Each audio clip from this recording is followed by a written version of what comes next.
She said yes. Yep, just in the chat. Awesome, done.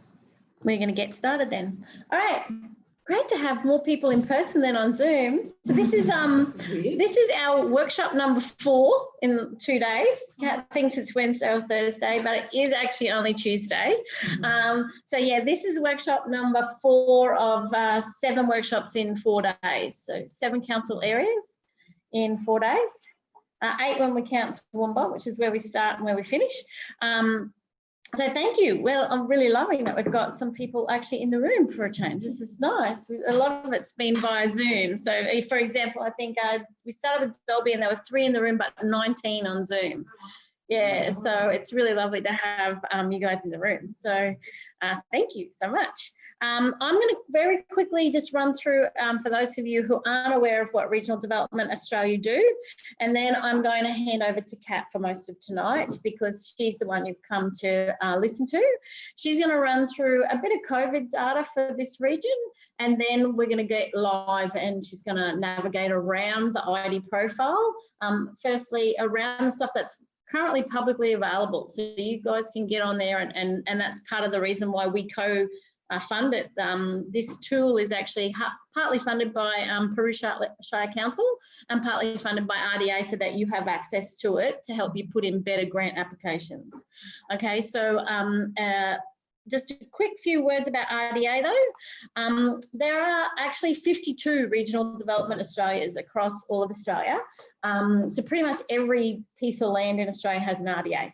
And we're partly funded by the Department of Infrastructure, and we have a charter under the Department of Infrastructure that we need to answer to. Where actually every RDA is set up as an independent board. So it's a board of volunteers, and those volunteers then choose the priorities for the region as long as it still fits within that charter. And we can go get other funds as well, okay?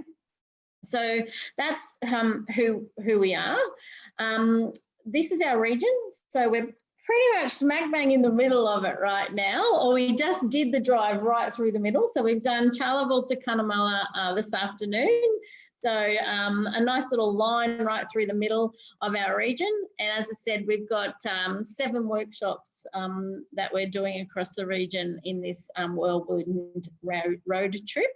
So it's 23% of Queensland, so quite a big area that we look after. It's 10 council areas, 7 state members, 2 federal members are across that region. And part of our charter is that we're meant to be a conduit and a connector for federal, state, local government, business and industry, and community. So it's quite a big list of stakeholders that we engage with, and part of our role is connecting people up to basically try and streamline processes and progress projects. So yeah, that's our region, Darling Down Southwest.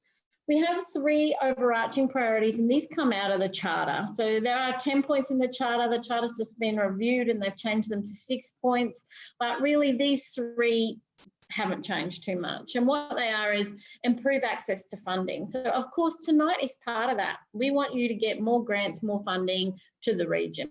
And we know that part of the key to that is having access to good data. We think and we feel this is a great project, doesn't stack up. You need to have numbers to prove your argument, and Kat's going to show you through a lot of that tonight.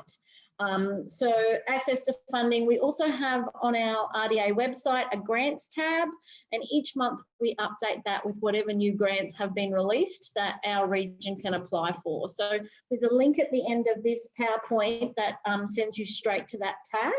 Or what I would recommend is on our homepage, you can, at the bottom of the homepage, you can actually sign up to our newsletter, and you'll get just a newsletter reminder that the grants have been updated once a month. But the grants actually sit there 24/7, as long as the website doesn't fall down. It actually sits there 24/7 for you to access at any stage, but we do update them once a month. And as soon as Tim, our admin assistant, has updated them, he will send out a newsletter reminder just saying, look, it's still there, by the way, and it's refreshed. So go have a look at it. The second priority is progressing projects. So some people say to me, well, isn't that the same as number 1? Like getting grants helps progress a project. Not necessarily. It's not always funding that stops a project from progressing. So Some of that could be that the right stakeholders aren't playing together and aren't connected. There could be a barrier that we can help you overcome, or we can advocate and lobby for you to overcome. It could be a whole mix of reasons. So one of the things is we are purely an independent organisation. We're not membership based. So the beauty is we can really go in and actually be an independent body to help facilitate groups together to progress a project. So we quite often get used for that. The third priority, overarching priority under the Charter, is to actually feed back to the federal government. So we have never been asked, the RDA network has never been used as much as what we were during COVID. So during COVID, we were on 3 teleconferences with our minister, Nola Marino, a week, feeding back to them what was the word on the street. And remember, our street covers 23% of Queensland. What's the word on the street? How are people reacting? What else? So a lot of that stuff that you saw in the initial changes in COVID there was actually stuff fed back by the RDA network to our minister. And then it doesn't always have to be Department of Infrastructure related. She will flag stuff for Treasury or for Home Affairs, depending on what it is. And that definitely is being utilised throughout the machinery of government. So we are now on weekly teleconferences with our minister. So if there is something that you know should be fed back, please use us as your conduit, because we do get in front of the minister every week, which is good. And then ad hoc, she lines up other teleconferences with other ministers. We've had G around decentralisation. We've got Houghton soon around digital connectivity. Yeah, so there's been a few. We had the manufacturing minister, which is escaping my memory. Anyway, talking about some of the new stuff that was in the budget. So yeah, there's quite a lot going on there. So please use that network. Our board have prioritised these 4 portfolios that you see on the board.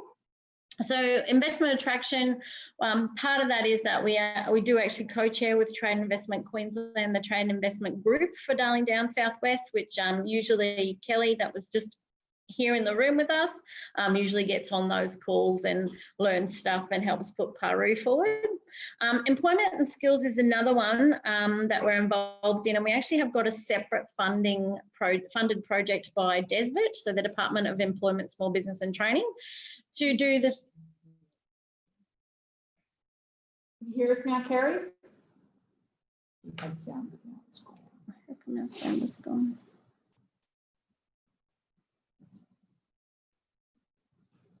She's putting it in chat. You carry on. I'll keep going. Yes, because we get that, she has a PowerPoint, but we'll check it again. Yeah, so employment and skills, value chains and market development and logistics. Our board tend to focus on stuff that's across that big region. So you remember it's quite large, 10 council areas. So a few priorities under here is inland rail and how that will affect the Fallon line and the Quilpie line.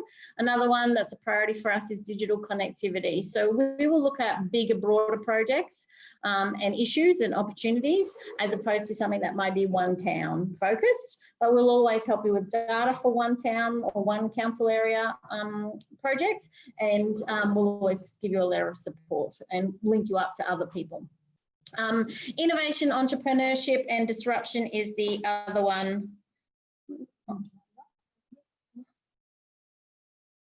Kerry's come back in again. Kerry, let us know if you can hear us now. Yes, so that's the portfolios. Separately to that, usually in my RDA spiel, I tell everyone about Economy ID and how it's publicly available and you should go use it. You don't want to hear me talk about Economy ID today. We've got the guru here, so we're going to get to Kat as soon as possible.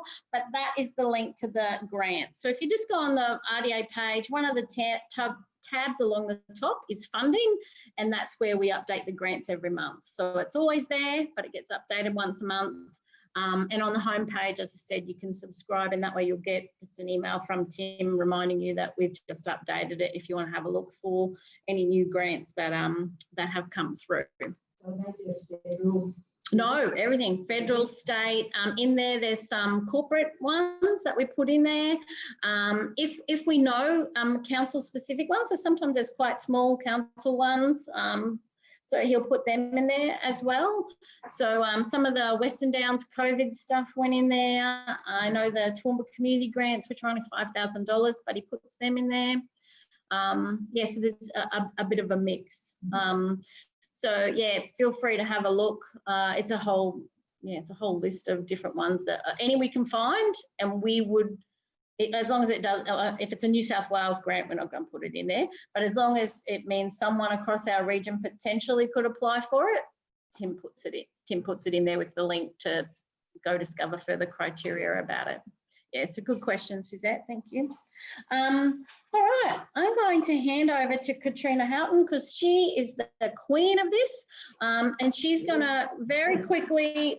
And I say that because I'm on the 4th version of this tonight, and even at lunchtime today, someone said, "Is it hearing it?" I'm like, "No, I learn something every time." I'm hoping I will have got it down pat by the time we finish in Warwick on Thursday. Yeah, so Kat's going to run through some of the more COVID-related data, and you'll see in her PowerPoint presentation there's a whole heap of data, and then she'll go on to the live links and show you where she gets some of that data, and you could use it in presentations like she's doing tonight, but certainly you would use it in grants and business cases. I'm going to turn myself on silent so you don't get that feedback. And awesome, you're on. All right, so I've been working for ID for about 5 or 6 years now. So my background, I'm an economist, and I joined ID basically to work with regional councils all over Australia. So we cover about 350 councils. I'm based in Brizzy, but we're moving at the moment to Yeppoon, which is great. And so at the moment, our big focus has been working with local councils, state governments, federal government on what is the impact of COVID-19 on our regions. And even though in some examples, and Paru is one of those, in terms of the economic impact may not be great, it's what are the opportunities that could potentially fall out of this crisis for this region, and what potentially are some of the challenges that we might see moving forward. So I'm going to go through and look at national, then we're going to drill down into the state, then we'll look at the local impacts on this particular region, and then we'll go through the site so I can show you exactly how to target different pieces of not just economic information, but also information on your community, helps you to make decisions, look at your customer base, and also look at how your industries are performing over time. So the first thing, this is going to be slow for me.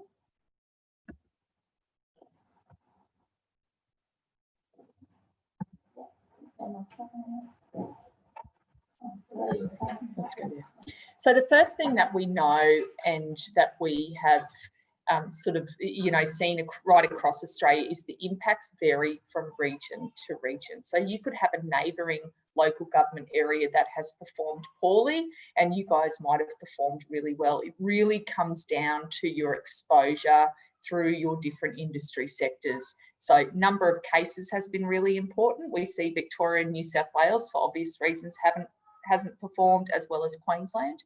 That service sector exposure, your exposure to international tourism has played a really key role, and population drivers. So if your population and the growth of your community and your economy is dependent upon international migration, you're in a bit of trouble, because we're probably not going to see a lot of that for the next 2 to 5 years. So we know that there will be regions that are very much more exposed than others. So the virus is not yet under control. And whilst we've stopped hearing about it as much, I guess, in Queensland, we did have an outbreak again in Victoria, which played havoc with different things like borders and things like that. But around the world, this thing is causing havoc, and it is still really at the front and centre of policy making, policy decisions all around the world. There's 60,000 cases daily worldwide that are not, and this virus is certainly not contained. They've gone into lockdown in various parts of Europe, which puts their economies to a standstill. It then has an impact on our economy because we import goods from those particular countries and we export things into those various countries. So it has a really big impact on the inner workings of our economy. Victoria is coming toward the end of its second wave, and hopefully we'll get some good news in the next couple of months about the border reopening. And then what does that actually mean for our region, and what are some potential outcomes of that? So the economic fall has been hard, and the impact has been a lot worse than what we felt with the global financial crisis, purely because developing countries have also been impacted. So it wasn't just the developed world that contracted this, disaster. It was also the emerging markets around the world also were impacted through various social implications, but also in terms of trade and investment. So Australia's major trading partners are expected to contract by around 3% in 2020. And our forecast growth is quite strong for these regions. They will bounce back. We've already seen a bounce back in China within the steel industry, but certainly there's been a really big slowdown. If you talk to anyone who has a manufacturing business or a business that relies on exports, it's been a very difficult time in looking at goods and services, and even in various shopping centres and your local shops, trying to get certain goods has been difficult, even in capital cities. So it's a really interesting shift in the way we think about things. Our amazing record of economic growth is over. We are officially in recession. And if you look at that particular chart, you can see how big our fall actually is. It's greater than 8% fall in GDP. And when you go back to the 1970s, where we sort of see as one of the big disasters in Australian economic history, when we had the oil price shocks, we're not even close. We are so much further behind than what we had in the 1970s. So it really is a big shock to the system. People receiving job assistance payments. So job assistance isn't JobKeeper. So JobKeeper is something separate. So we have job seeker payment and youth allowance recipients has risen to 11% and has not fallen. Excuse me. Our hospitality sector was hit the hardest. Right front and centre, in the first phase of the crisis, we saw that hospitality and accommodation and services being hit really, really hard. Now as we move through, we start to see other sectors come to the fore as well. And we're starting to see in certain areas, some sectors doing really well. Agriculture is on the rebound, and any economy that is dependent on agriculture has seen some return to growth in their areas. So let's have a look at the Sunshine State. So this is our phases of impact. So our impacts vary from region to region, state to state. We can see here state final demand, which is like gross state product, fell by 5.9% from March to June. In Queensland, you can see the impact of what the number of cases meant for Victoria and New South Wales. And when we talk about Australia's economic downturn, it's really been driven by those two states. That's where we're seeing the greatest amount of impact. And when we have a look over here to the right at the payroll job impacts, we can see there Queensland is already starting to form recovery. So we can start to see how Queensland is coming back to those pre-COVID levels. We can see where Victoria is a long way behind. But unemployment in our state is much higher than the national average, and a lot of people have left the labour force. So participation rates in Queensland are always a little bit lower than the Australian average, but we can see here how Queensland's really pulled away and our participation rates have fallen as people have just left the labour market, which tends to happen when you enter into a recession. You do have people pull out of the labour market, but certainly we can see we're kind of bucking the trend there compared to Australia of people just leaving the workforce. Jobs growth has recovered. Hold on, I'm just admitting something. Jobs growth has recovered to July, but there's still an extra 150,000 people on job assistance in Queensland. Okay, and that's, once again, guys, that's our youth allowance and job seeker. So that's our unemployment benefits. So there's an extra 150 than what we would usually have.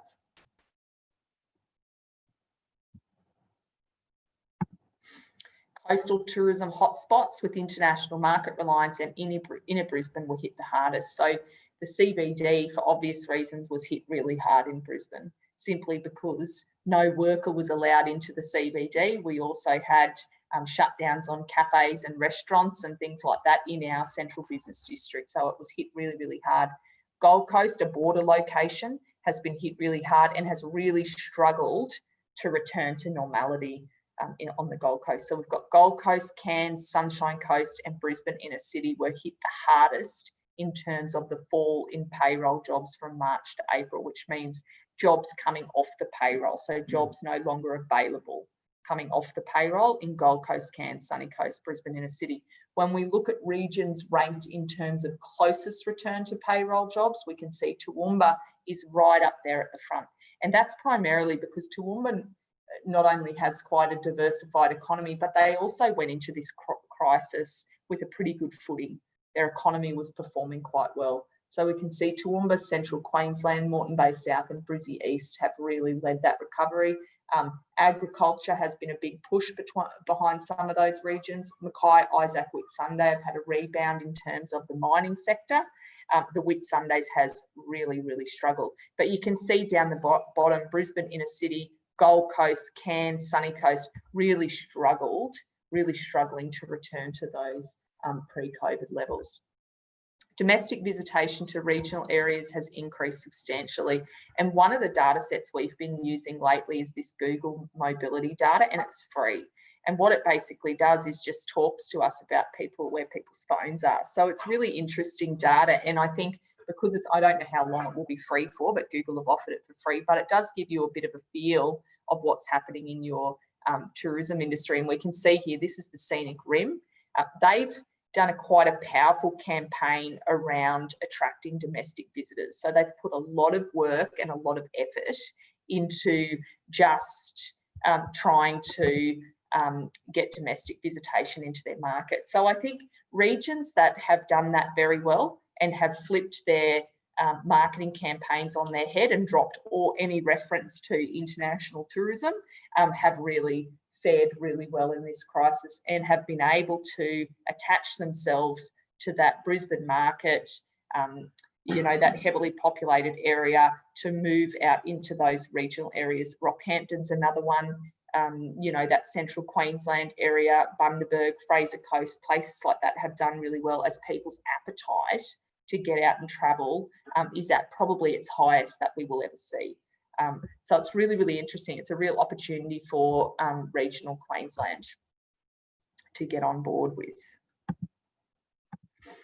So Queensland is more vulnerable than other states to international flight restrictions on visitation, but less vulnerable in terms of international students. So this is probably for our bigger players, but one of the things, I was actually in Cairns just before this crisis hit, and the impact it had on their international airport and on their movements was absolutely chaotic. It was quite scary, to be honest, to look at hotels just shutting and boarding up their front doors, and even still being there a couple of weeks ago, it is still very much the same. So those international flight restrictions are really going to play a role in those types of locations, but we are less vulnerable in terms of international students. If you look around in Melbourne at the moment, my colleagues in Melbourne, there are empty apartment buildings with empty cars from international students who didn't quite get back for the start of the university year. So I'm certainly glad we aren't exposed to some of those sort of things, but we are in terms of our international flights. So Queensland will experience much slower population growth due to falls in overseas migration, which is going to happen across Australia. We're going to see that. The international migration has been fueling economic growth in this country for quite a while, and it's going to be. We will eventually start to feel what taking away that actually means. We will also have less domestic movements. However, we are watching closely, as we know that once national restrictions ease, we may start to see an influx of people moving from those more expensive southern states into Queensland looking for job opportunities.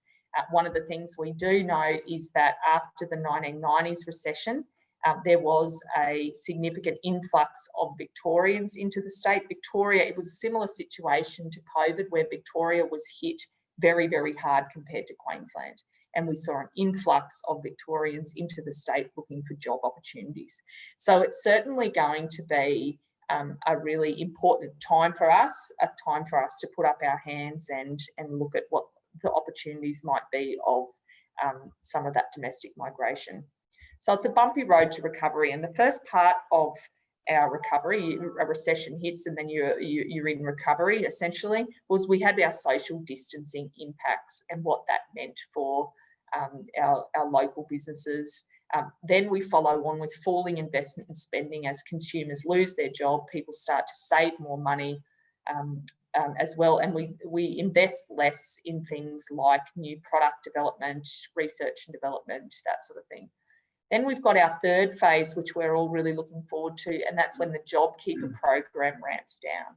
And we start to actually decipher what is JobKeeper and what is not JobKeeper, and who's been doing the right thing on JobKeeper and not, and what's it doing to the data and all of that sort of thing. And then we enter into our long-run structural change and what does COVID mean for the future of work in terms of technology, and also the future of domestic tourism and tourism in general, around how do people want to travel, how much exposure do they want to travel on aeroplanes. I think we may have some, some conservative international travel for quite a period of time.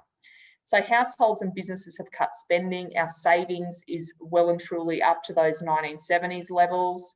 Our business spending on R&D is back to 2006 levels, which is something we need to keep an eye on. And so certainly we can see how our investment channels have changed. So many jobs are vulnerable when JobKeeper is removed. And there are some, places in Queensland that we know have a higher dependency on the JobKeeper payments simply because of the makeup of their industry base. Douglas, Whitsunday, Noosa in particular have really felt the pinch on this one.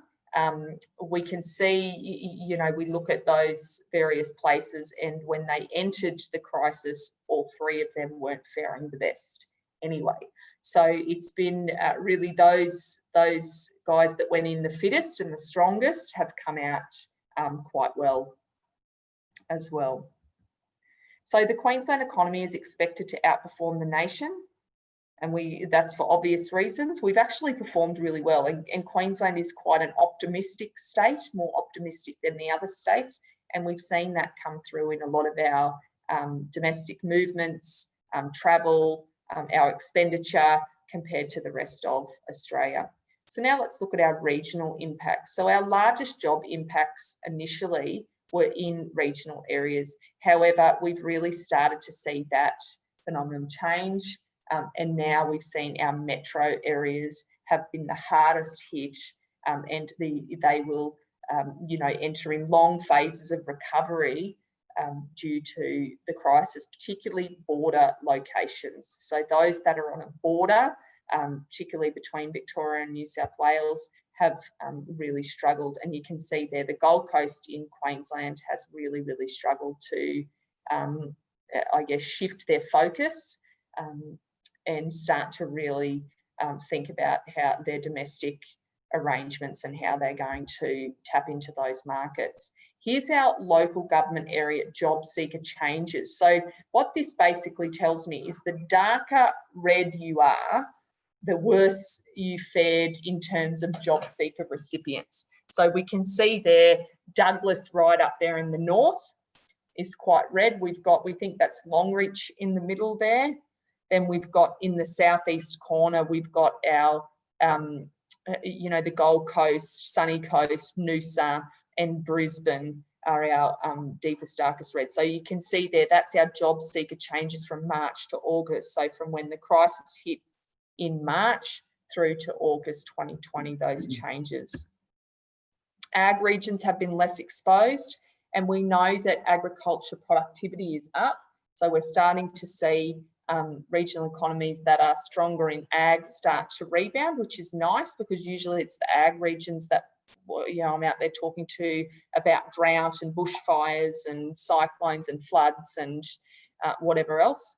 So it's been nice to see that ag regions have had less of an impact. So this is just a bit of a framework, guys. I'll just talk briefly to this, but really it just talks about when we have our social distancing impacts, these are really our implications and who they're targeted towards. So we have our industry impacts, food and accommodation, art and recreation are hit really hard. So then you've got your international tourism destination and anywhere where you've got an activity centre. Now, an activity centre can be as small as your downtown in Cunnamulla. It can be as small as in Cookshire, I was just up in Cooktown lately, as small as their main street. So it's your activity centre where you have cafes, restaurants, people buy breakfast, tourists come to take part in things. So they're the sort of place impacts that you have. Then you have your falling investment and spending. And what does that mean for the region? And this is where the impacts really start to hit metro areas. Okay, it doesn't hit regional areas, particularly smaller, remote regional sort of areas, as much as it does your metro areas. So we've started to really see that take hold in those areas. Any export-focused economies, we've had lots of calls from different regions about how exposed they are in terms of their exports. Population-reliant regions, ag regions in the beginning, certainly had a fallout with that investment and spending. And now we look at our long-run damage and opportunities and thinking about what do we need to do and how do we approach the future now in terms of our different working environments and also, around collaboration, networking, that sort of thing. So Peru, so how is the Peru Shire performing? So we went into the crisis. It's a bit of a bumpy road, the gross regional product in Peru, and we can see there since 2017 we've had a bit of a fall away back to those 2016 levels. This data is updated every year.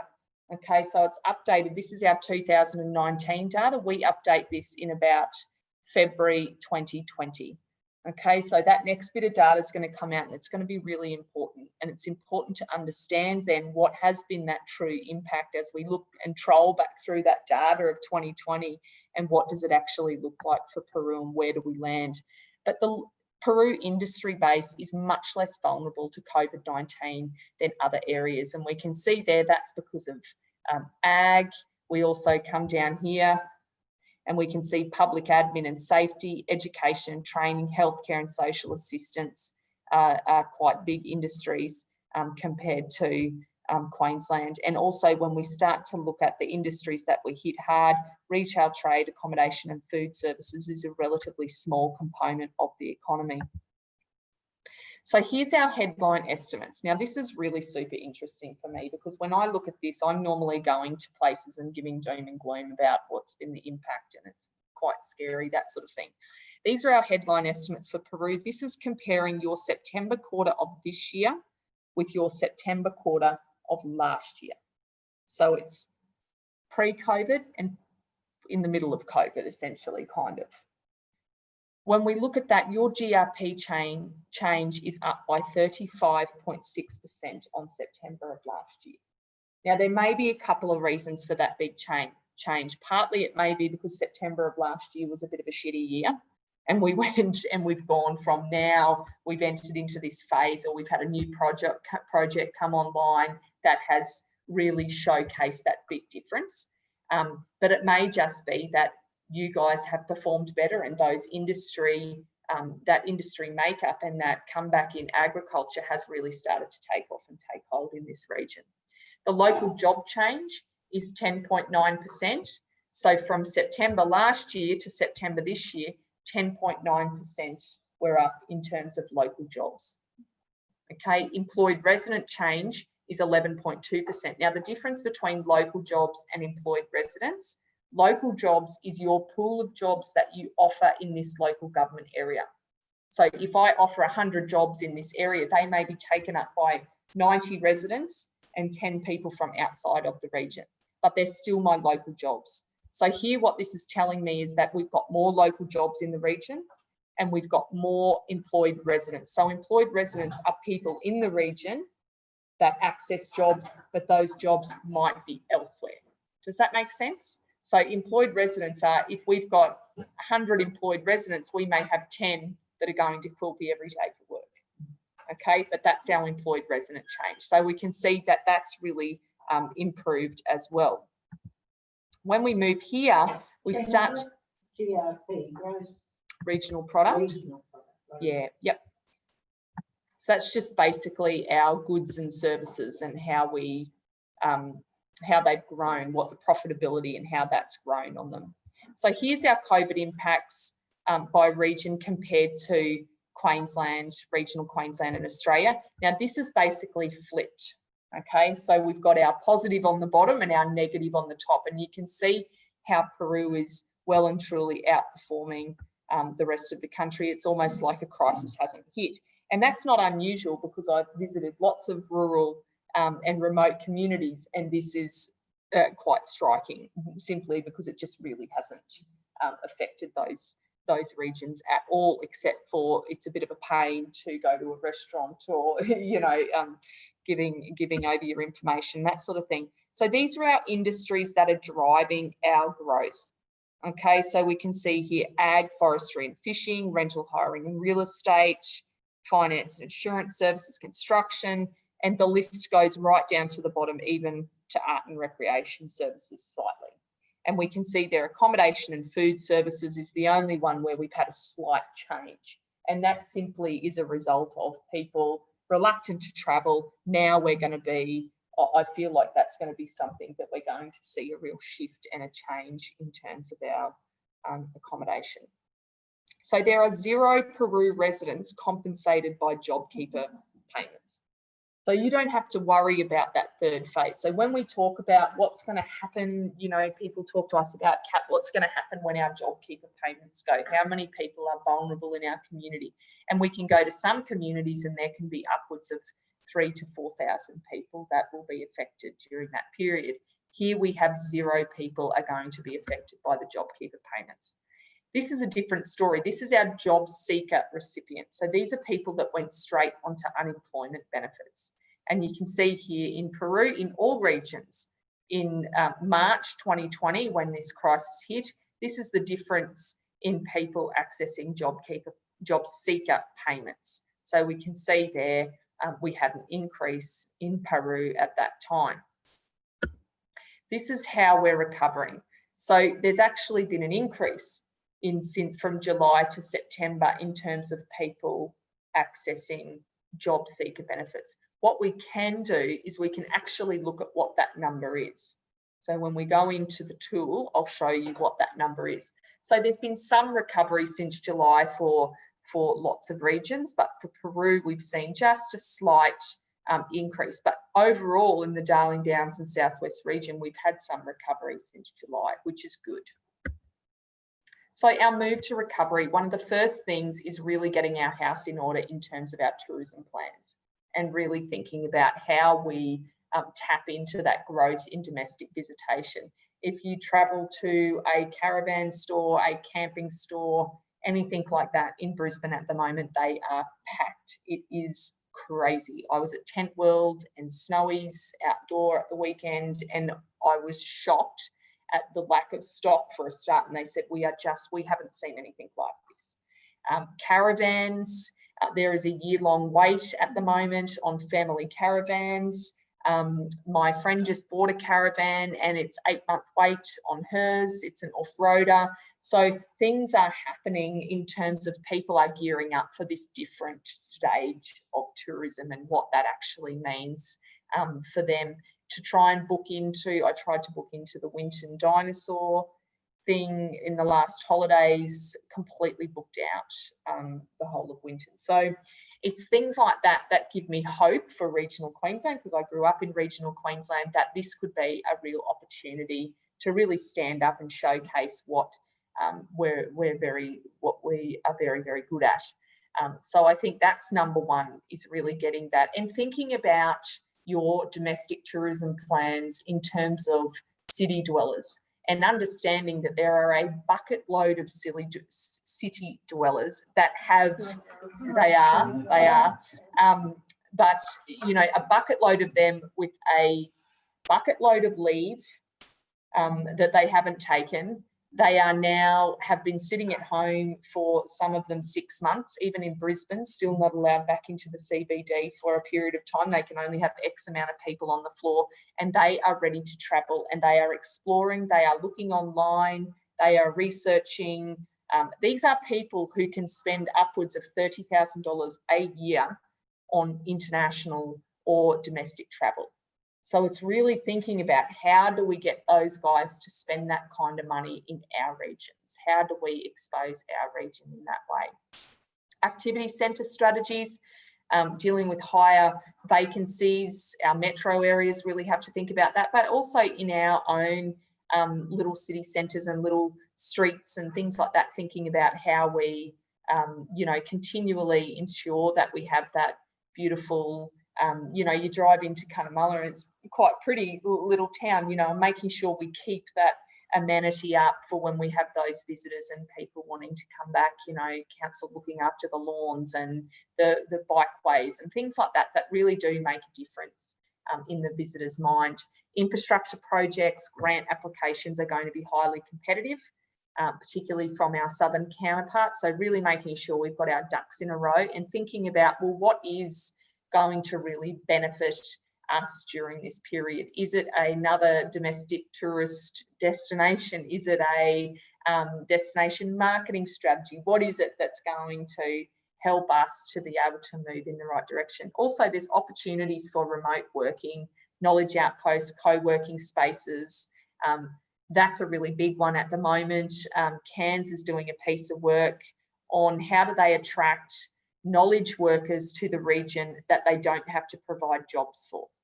And what they mean by that are people who work from home, who don't necessarily need to worry about where they live, and potentially could move to Cairns. They don't need to, the region doesn't need to provide them a job.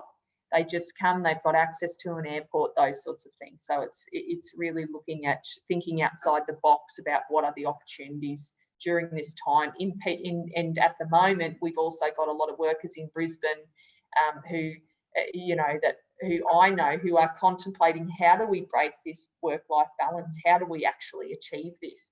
And if you go to places like Scenic Rim, land sales are through the roof. So you're looking at people who are now moving outside of the CBD to say, I don't want to live in Brisbane anymore. I can work from home and I can fly in and out when is necessary. Same with on the Fraser Coast. I met with their ED manager and talked to him about what was happening there. Gangbusters, absolutely nuts as people, and even industry moving out of Brisbane CBD to move back to those regional locations where it's cheaper and people can work from home.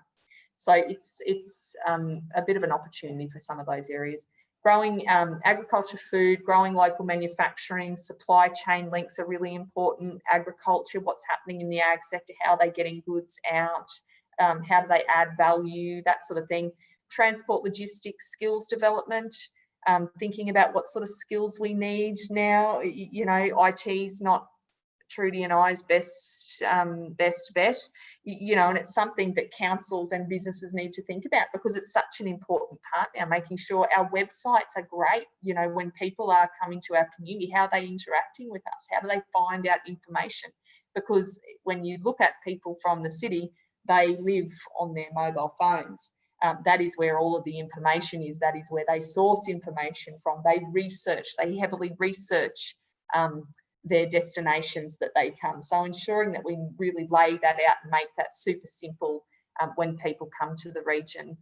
Mental health programs, certainly for women and youth, they've been heavily affected by this crisis simply because of the job roles, particularly around hospitality, accommodation, and new job trainer funding as well.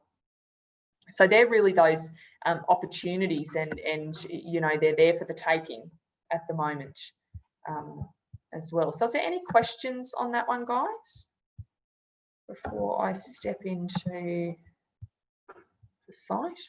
Did that work, Truth? No. No. Never works. For those of you on Zoom, feel free to ask questions in the chat. I've just put a little note in there for you. Or if you want to, just because we haven't got a huge amount on the Zoom, which means it won't get too crazy, which is good, feel free to just take yourself off mute and ask a question. But if you prefer to just type it into the chat, I'll interject, Kat, when there's a gap and ask on your behalf. So does anyone have any questions around that presentation? Data? No. Awesome. Okay, so this is your community and economic profile that you guys support and fund through the RDA Darling Downs and Southwest region. We cover, as I mentioned earlier, about 350 councils and RDAs across Australia. So there's a lot of councils that we look after, and we look after from really tiny little councils to the biggest council in Australia, which is Brizzy. So it's really interesting to see all the different changes and things like that through all the various areas. The first thing I'm going to look at today is my community profile. And this community profile draws information from your census data. So it talks to me about what's happening in your community, what sort of dwellings do people live in, how educated is our community, what are our dominant age groups, how is our population changing, and that sort of thing. So it's really rich information around, you know, who your customer base might be, who are we providing for in terms of council service delivery, that sort of stuff. So the first thing I'm going to do is I'm going to take you down to the bottom of the page so we can see a map there of the full region. When we come down the bottom, here is this, what I like to call my menu of items in this community profile.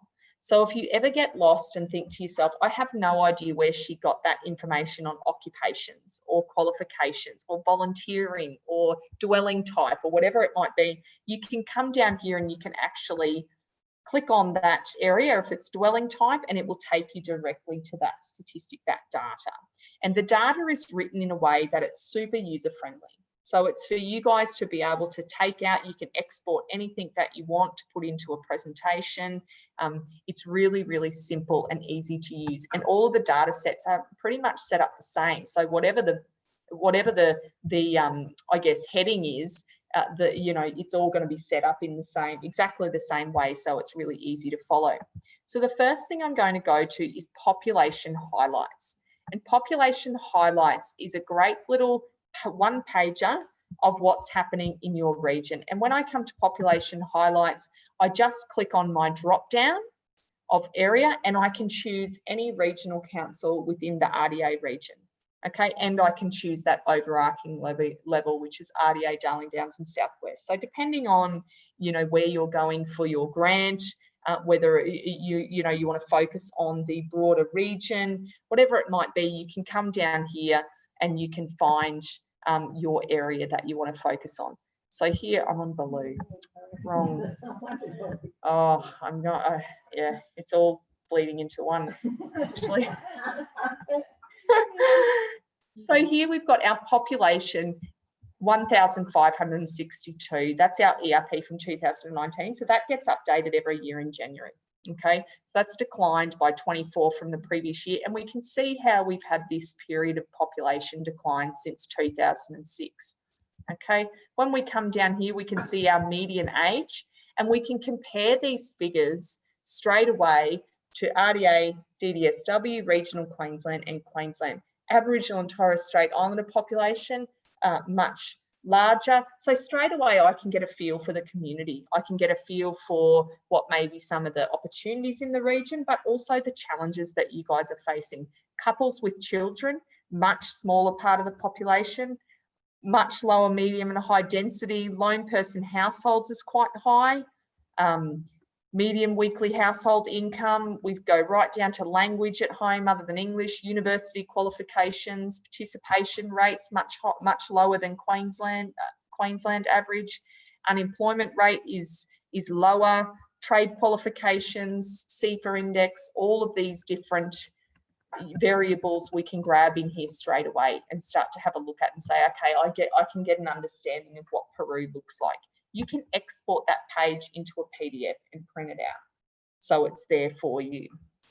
Okay, so that's our population highlights. And once again, guys, you can do that for any area. So you can start to have a look and start to have a play of, well, what's the difference between Paru and Quilpie? What's the difference between Southern Downs and Toowoomba or Western Downs, whatever it might be. So that's our population highlights. The next one I'm going to go to is our population summary. And here it talks about the census usual resident population in 2016 was 1,640 living in 930 dwellings with an average household size of 2.19. Now let's move down, and what this talks to us about during the census period, this is our estimated resident population. So this includes people who were perhaps living away at that or overseas at that particular time. It also includes people who may have been away on census night and they're back counted into our population. Our enumerated population we can see is much higher. And the reason why that's much higher is because that takes into consideration people that were here on census night that may not live here. Okay, because our census is in August, which is meant to be the least travelled time in Australia. For Queensland, it's very different because it's when we have our peak sort of tourism period. So we can see here our enumerated population is higher than our estimated resident population. When you go to somewhere like Cairns, you can see that enumerated population is really high compared to their estimated resident population. And it's a good figure for them to use as a council to understand what is our peak service delivery. So what is at our peak tourism period, what is the size of the population we're actually delivering for? We're not delivering for 1,668, we're actually delivering for 1,860 people in our community. And it would be a similar way in Cookshire, where they have to think about, well, what's my sewage system? What's my capacity? You know, what is my capacity for all of these different infrastructure products as well. So we have our usual resident population is 1,640. So that's who usually live in this area. And then it always gets bumped up a little bit with people who may have not reported correctly or that sort of thing.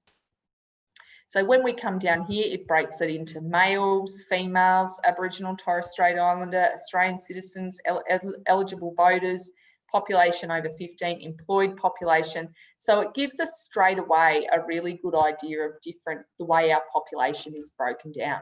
And some of these variables are what are asked of you in grant application. How many people are Indigenous in your particular area? What is that percentage? You know, how many people in your population over 15? What is your youth population? That sort of thing. So it's really being able to use that information. Then we've got our information on dwellings down below as well.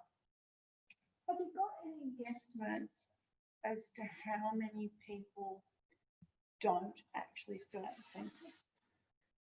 Look, the ABS will tell you that they are pretty sure that they collect everybody. It's really important that during that period, I don't know about here in Cunnamulla, but when I lived in Cooktown, there were ABS staff on site for about 6 months leading up to the census, and then all throughout that census period and after. They worked with the Indigenous communities.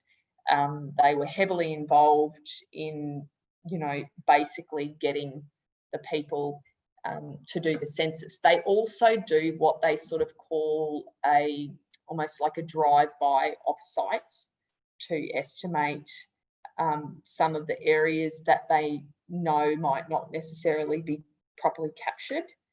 So look, you know, living in Cookshire, I heard lots of different things around, you know, the Wujal population or the Hope Vale, or they're not getting counted properly and things like that. I thought it was a pretty tight ship, but I am not a member of the Indigenous community, so I didn't have those insights, if that makes sense.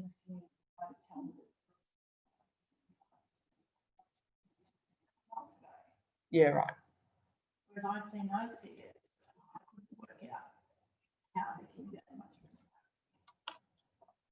Make it up. Well, if they're saying in Cunnamulla, that could be different to in Paru. Enough people outside to influence it that far. That was Yeah, my thought. That was my thought, but there's not enough to influence it that much. So did they yeah. attribute where this data's from? Comment made in passing, but I was sort of thinking, shit, if that's the current community thoughts, then there needs to be a bit of work around educating them what the position really is. Yeah, and you can see here on your population highlights page, you know, it's 28.2%. And that's what my expectation was, that okay, there could be 2% fudge factor in there. Yeah. Look, it's a whole. Look, you know, some of the figures I don't dispute with the Indigenous community. There were some Indigenous communities I thought maybe there was some undercount, but Not that bad. no, you need to be very realistic. Yeah, 27, 28%. yeah, okay. It's a little higher in Cunnamulla because most of them live. Yeah. So it's certainly, I think the ABS is aware of hotspots. So they are very aware, and they do have field officers that go out. Do they have them? Do the field officers come here? Not sure. Yeah, so normally the field officers will come to areas where there's a higher percentage of Indigenous families, and they will work with the elders within those communities to capture as many as they can. It's in, you know, I talk to the communities about it, particularly in North Queensland. It is in their best interest for as many people to fill out that bloody survey as they can. It is in the best interest of your own community in Cunnamulla to fill out this survey. And the reason for that is because there is a lot of funding tied to your level of population. So if you have people, you know, one of the things we did in Cook Shire was we did a really big media sort of campaign, you know, which in a shire of 4,500 people isn't huge, and it's not expensive, around getting your bum into gear and filling out that survey, you know, not, you know, playing the, you know, the government card of I don't want the government to know, you know, because what it meant for Cook Shire was more money, more roads funding, you know, more infrastructure funding. If there was a higher proportion of Indigenous, you know, found in our community, more Indigenous funding. So there are a lot of things tied to what comes out of your census data. So for your community, this is really, really important. And it's really important that they understand how, you know, how grants, funding, how the federal government, how Brisbane works, Canberra works, how they work is they get this information. This sits for 5 years. So you get one shot every 5 years at being able to say, this is our community and this is how it is changing. So, you know, I have been sat in funding rooms. I've sat with federal government departments, and they will look at this funding, and they will look at this information, and there is no disputing this information, regardless of whether you want to sit there and say, we think our Indigenous community is 550 more people. They are in Canberra, they are looking at this data, and they are saying, well, we disagree, you know. So it really is, in the smaller communities, census period, which will be next year in August, is a really significant time to put your stamp for the next 5 years. So And that's your funding stamp. the flip side of that too is if they put in a grant application saying 65% of our population is Indigenous, Canberra's going to look at this and go, if they fudged that, what else in this application isn't real? They're going to the no pile. You know, like it's not something. There's no disputing the data, unfortunately. Yeah. You want to use the same data that they're looking at. Yep, absolutely, mate. When you're in Canberra or Brisbane, they couldn't, you know, they're not looking over their shoulder. And I don't know if they still do, but in previous census, they have appointed individuals to sort of go around and help. Yes. Yep. Yep. That's the field officers, and that they do. A local person. Yes, that's right, and they do do it a lot. And council can actually request part of that from the ABS, so they can say we would like a field officer or 2 field officers in our community, and then the ABS just, you know, obviously can decide or whatever it is. But it really is, it's an opportune time to be able to say, well, you know, this is what's happening. And even if there's not the growth that you perhaps thought there was, or, you know, it's just a good time to get a really good, some insight into what's happening in your population anyway. So when does the request for additional build-ups? I'm not sure, but I would probably now be giving them a buzz and just saying, look, we wanted to understand your approach to this region, because, you know, they may already have a plan of attack for this area. Yeah. And it would be good to know, you know what I mean? What is your plan of attack? These are some problem areas that we think we have that we're not, you know, that perhaps when we didn't pick up in the last census, or whatever it might be. And because it's not just the smaller communities that have a problem. You look at, you know, somewhere like Townsville, which is a very big community, and there's segments of that community that can get lost in the system as well. So it's really about understanding your community, the challenges you might have of getting people to fill stuff in, and, you know, making sure that you align people in those areas to help you get that data. And your accommodation providers as well, making sure that they have an understanding around, you know, their patrons that come in at that time, and saying, don't forget, census night is, I mean, a lot of this stuff will be filled in online, but, you know, just making sure they're aware that, don't forget, your census is due on Tuesday night. You know, if you know, make sure you fill it in or whatever. You know, I think that's really important as well, to make sure that terminology is coming through, so you capture those visitors, because that's important as well in the community. So here's our 5-year age groups for Peru Shire. So now I'm really talking about, you know, what sort of people you have living here, how old they are, what are the types of services would they be looking for according to their age structure. And what we've got here is we've got Peru Shire, and once again, you can select any of these areas. So today we were in Merway, and then you can change your benchmark area. So if you're going for a grant application with the Queensland government, you would click on Queensland here. If you're going for a grant application with the federal government, you would click on Australia, so you can show that comparison of your community. I'm going to leave it at Queensland. And guys, you always get these data tables, and straight away you get the number of people in those age categories. So 116 0 to 4-year-olds, 5 to 9-year-olds, 10 to 14, 15 to 19. You can export this page into Excel or Word. So if you wanted to change the variables, you wanted to do 0 to 14-year-olds or whatever it might be, you're able to do that in Excel or Word. If you put it into Word, you should be able to copy it the way that it is. And you can export this entire page as well into Word or PDF, which will copy the table just as it is as well. So when you come down, you not only get that table, but you also get these charts. And these charts are really, really important. They're where I live, okay? Because straight away I can look at this and go, okay, I get it. I can see, you know, in terms of your type of population, your dominant age structure is really 50 to sort of 65 in this community. So looking at this, I would go, okay, we're really skewed towards sort of that middle to top end. In our working population, we start to dip out, which is a bit of a problem. That's about jobs, and which means that we also dip out on these guys through here. So let's move on, and we can see our change in our age structure. So where we're dominant up here, we're dominant in this area.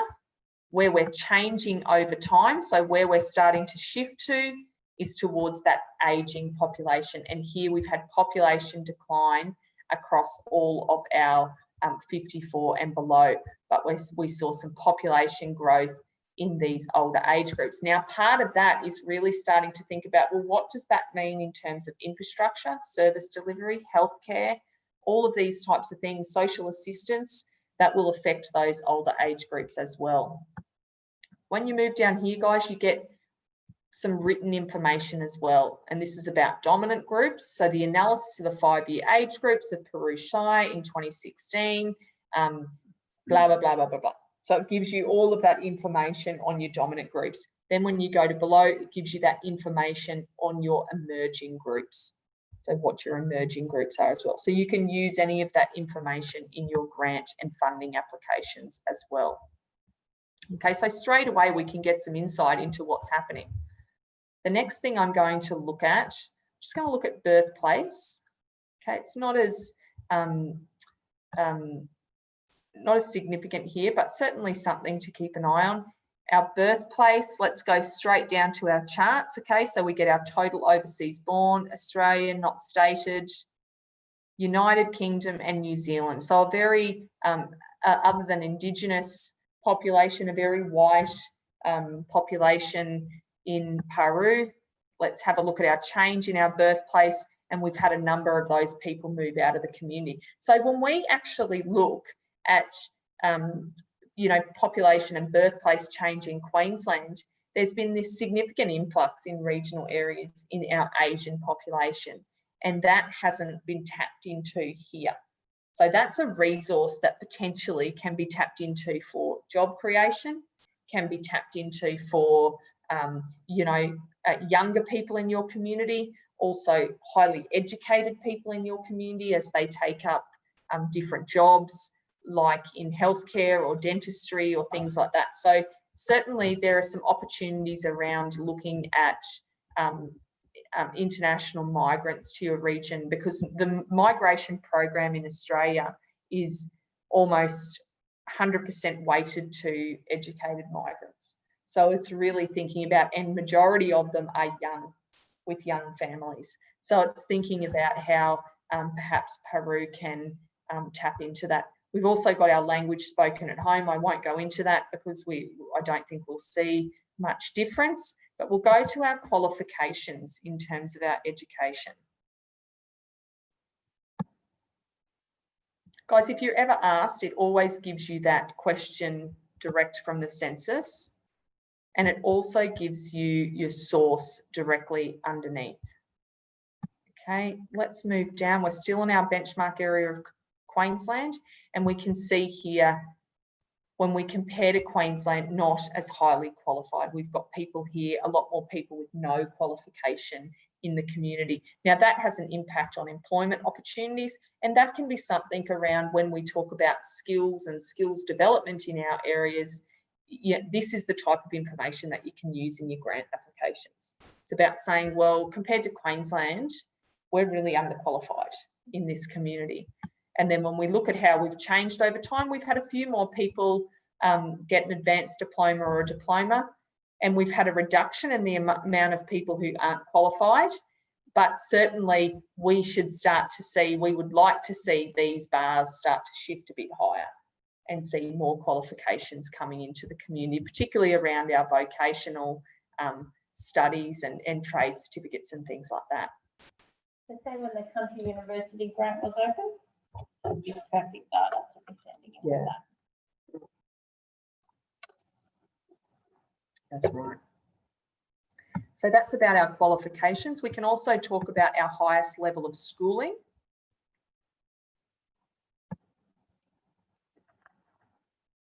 And let's go straight down to our charts again, and we can see here year 10 or equivalent. So we're getting people, does the high school here finish at year 12? Yep. Okay. So that's really thinking about how we get people going right through to year 12 and not just pulling out at year 10. Let's have a look here, and we've had a reduction in all levels of high school being completed, and that would be about population decline. So that would be people moving out of the region. So that's when we start to draw those, I guess, you know, comparisons between funding for your high school.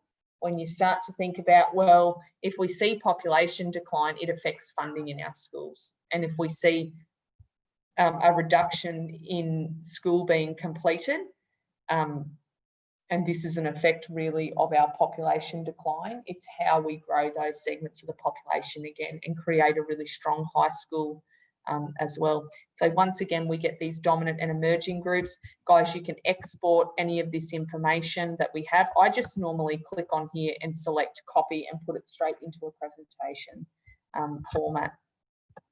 So let's move up here. Once again, you can export that entire page in Word or PDF. So let's have a look now at our how do we live. So let's have a look at our household summary. What do our households look like? And when we come down here, 14.1% of households were made up of couples with children compared to 28.7% in Queensland. Okay, so straight away I look at that information and I go, there really could be an opportunity around some of, you know, that international migration as they bring families and revive communities and build businesses within your community. So let's move down here and we can see our main household type is a lone person household.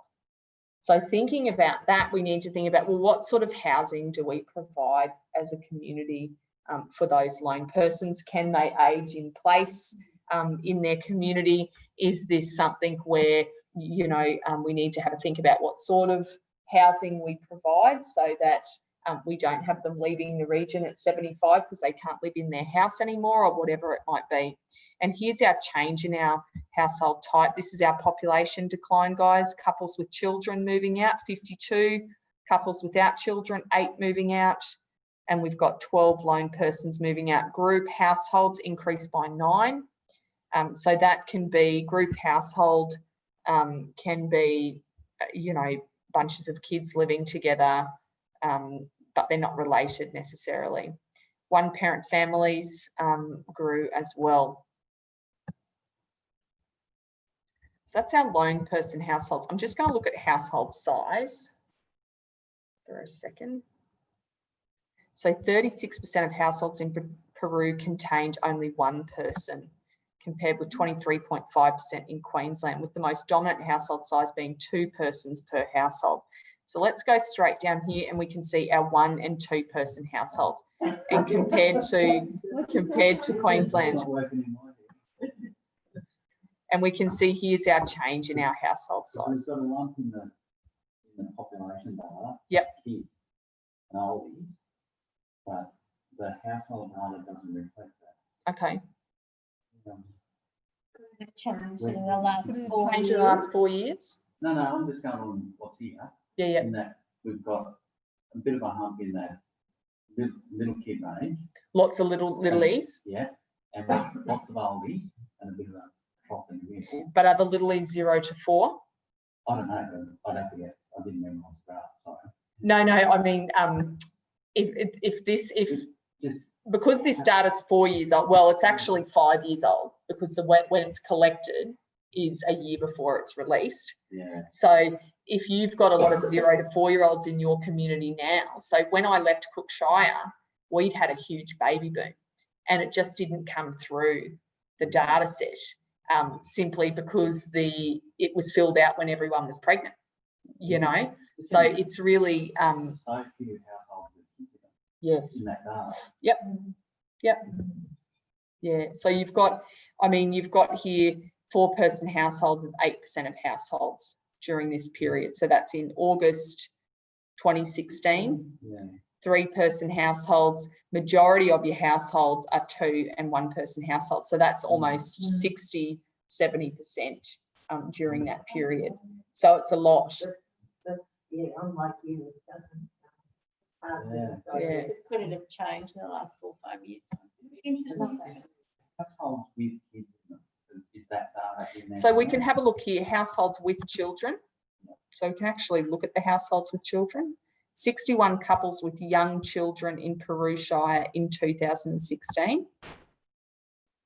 So young children are children aged under 15.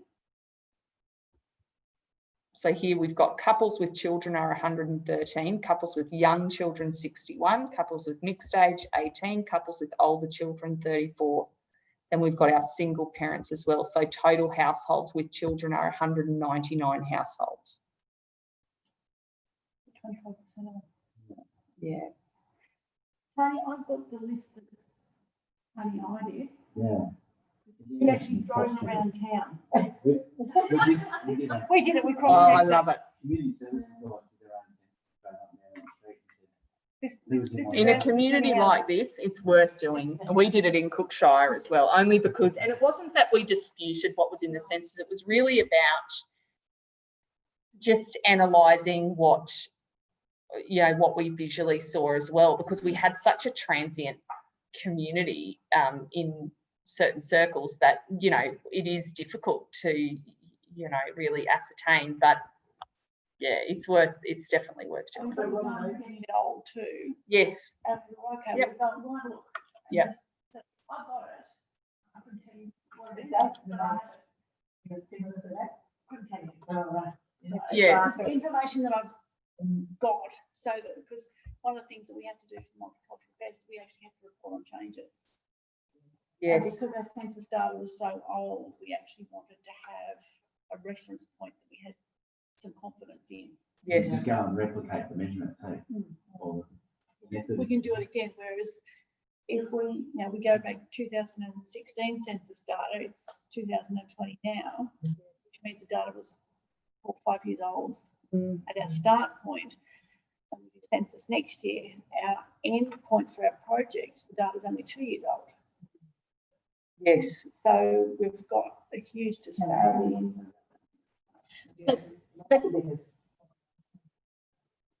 Yeah. The community data on here is very reliant on the census, as you've been able to see. The economic tab, which is the green tab, a lot of that is a whole heap of different sources. So you'll see that some of that's only like a month old, and you're like Kat's showing you September 2020 data before.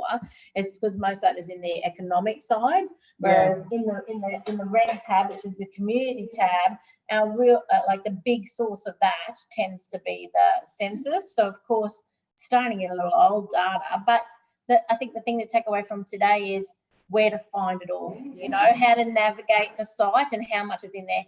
All of what Kat has shown you so far is all publicly available. You cannot break it. So you can just go in there and tap on it and everything.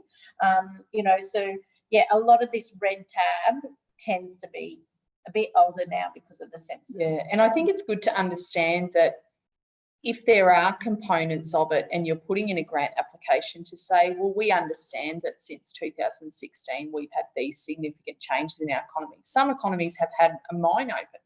You know, that has a significant impact, you know, on their service delivery. So, you know, there are some things where, you know, if you get a good, you know, a grant reviewer who is good and is trying to make sense of the data, you know, they will look at those annexes and things like that.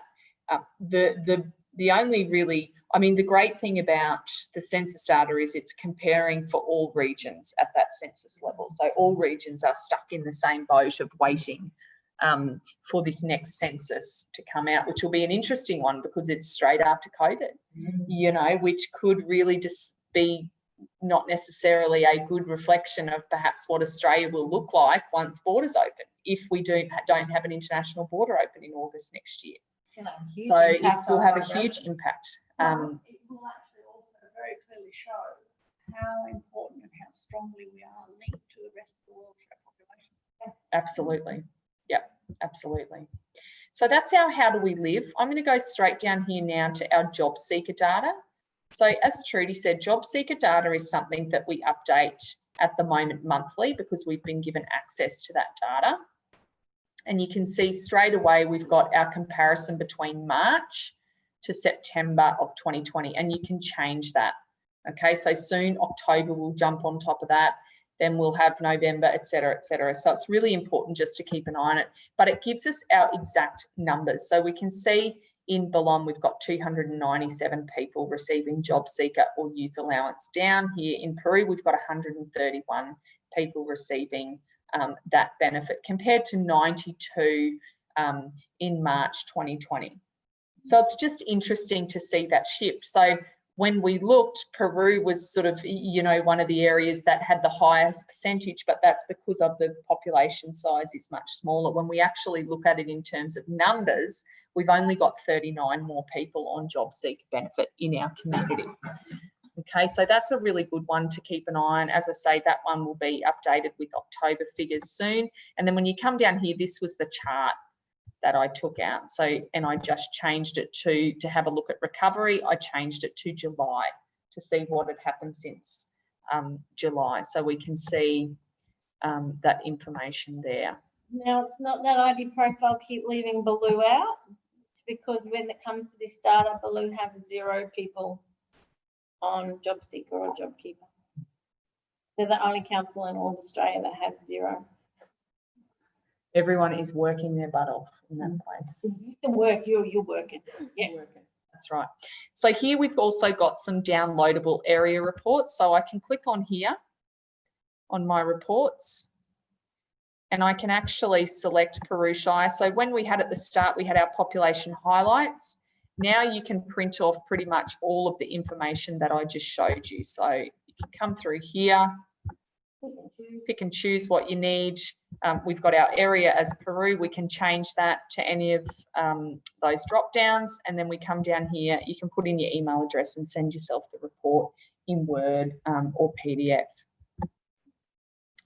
Okay, so that's our community profile. The next one is our economic profile, and this one is updated much quicker. So, and the reason for that is because there's just a lot more data sets that we can get our hands on. There's taxation data, so there's ATO, Centrelink data, labour force survey data, household expenditure data, Dun & Bradstreet data, banking data. There's all sorts of things that come into play when we put together the economic model that drives our system. And what happens is this data is updated every year in about November. We basically cut off our data sets, and then that data is put into basically our blender of economists, and then we come out with how we think the economies of all of the local government areas in Australia have performed over the last year. So it's really important to then have a look at your data to see how has my region performed over this previous year. So here we've got all our key statistics for the RDA.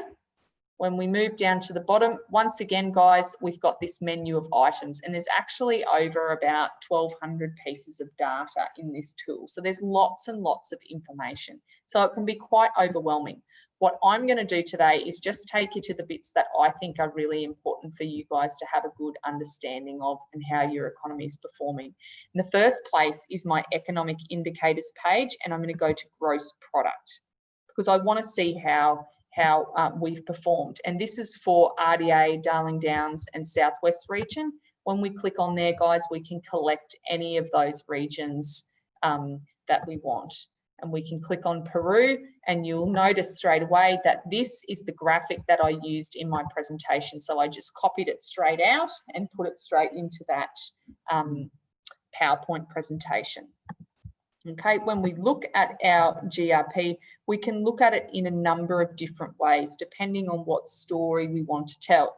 So we can see here our cumulative change in gross regional product compared to Queensland. We've started to peel away. Okay, so we want to move this curve closer to the cumulative change average for Queensland. Then we can see here our annual change in gross regional product compared to Queensland. It's just showing me that we've had negative growth in 2018 and 2019. And then we get our actual numbers down here. So you can see in between 16 and 17, we had a great year. And then we had this fall away of 3.37 and then another fall away of 9.69% change as well. And we get our actual GRP figures there as our quotables in the media and that sort of thing.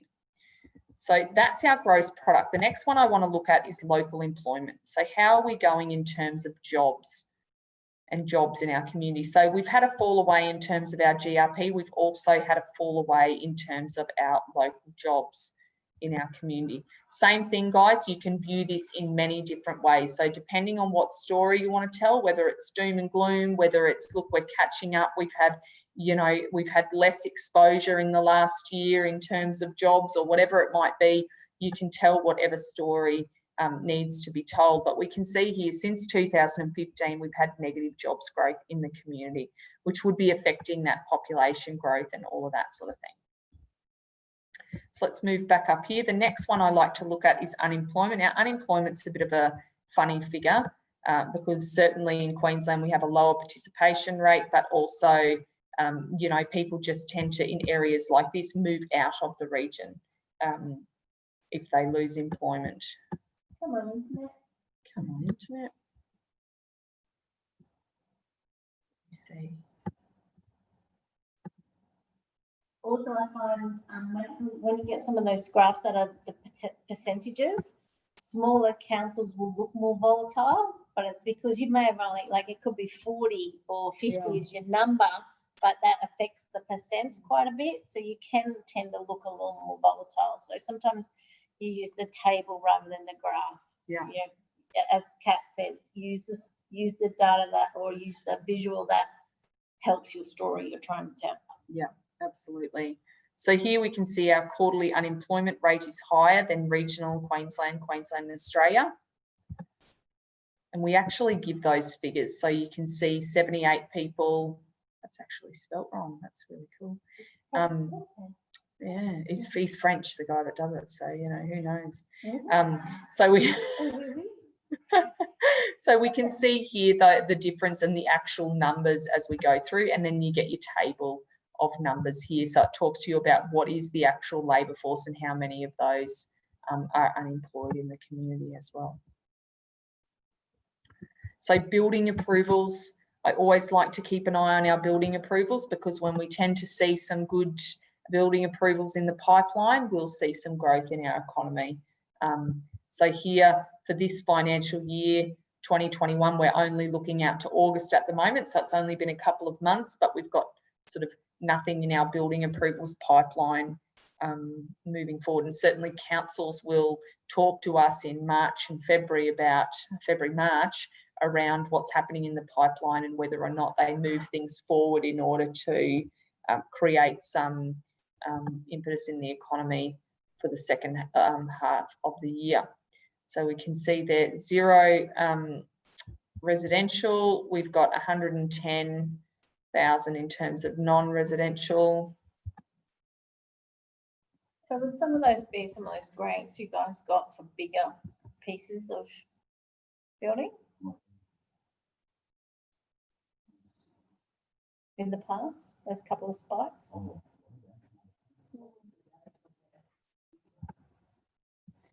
2009-10, so just after the recession, after the global financial crisis. So did someone get built in about 11, 12 that were gone through approvals in like 10? I'd go back and have a look. Because it's non-residential, that's the big chunk of that. It could be a road There they go. or a bridge, or, you know what I mean, like that sort of thing as well, because it's non-res, so it's...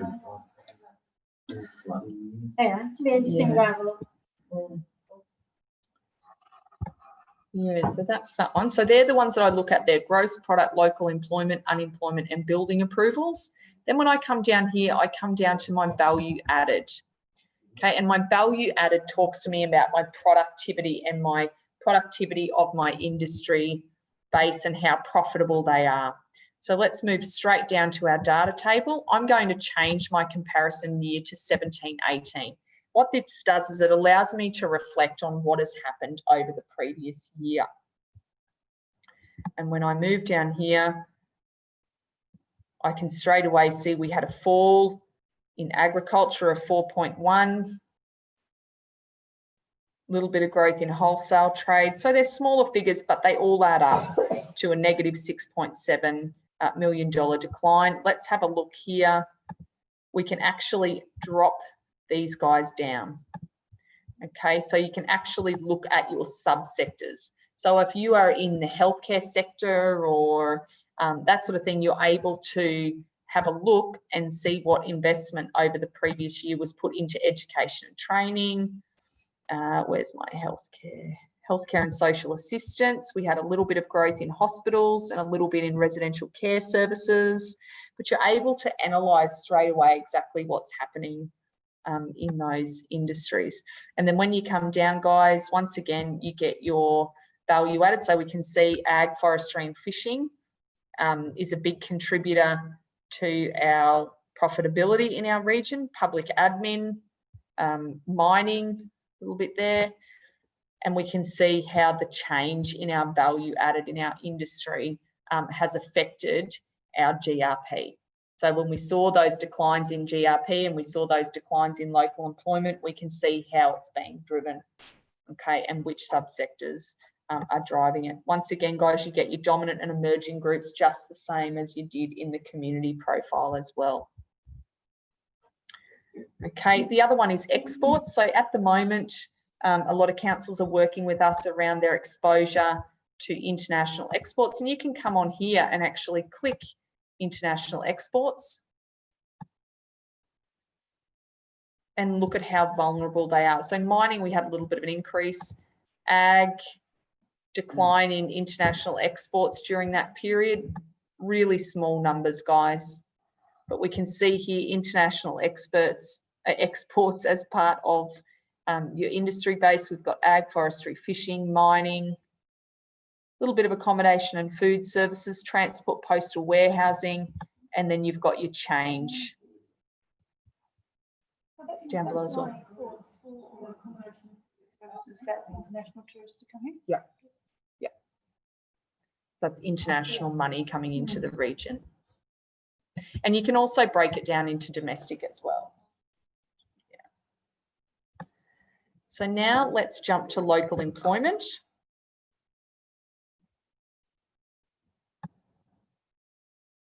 Once again, guys, you can do the same thing. You can drop this down. Okay, so we can start to look at those subsectors. We can see we lost 8 people in furniture and other manufacturing.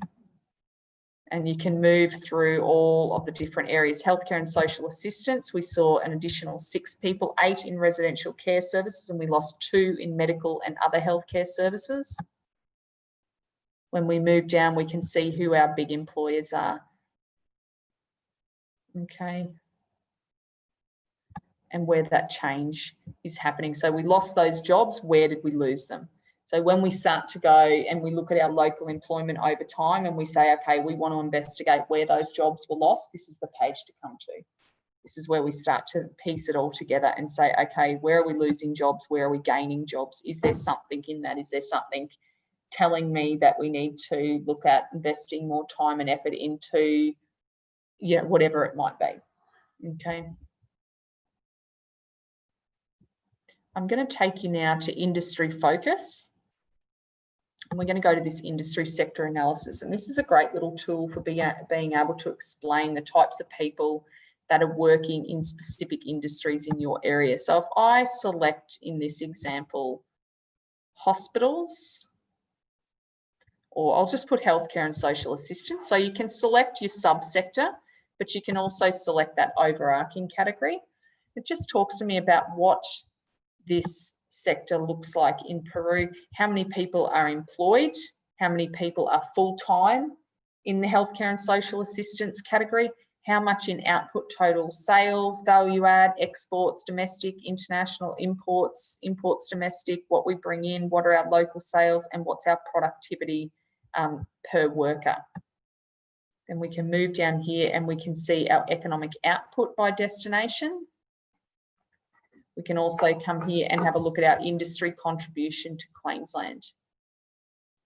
Okay, so that can be helpful if we're trying to prove a point that, you know, our industry contribution is you know, very high in a particular sector, and we want to say, well, actually, we're contributing X amount in our agricultural sector, and yet we receive X amount of the funding. This is a problem.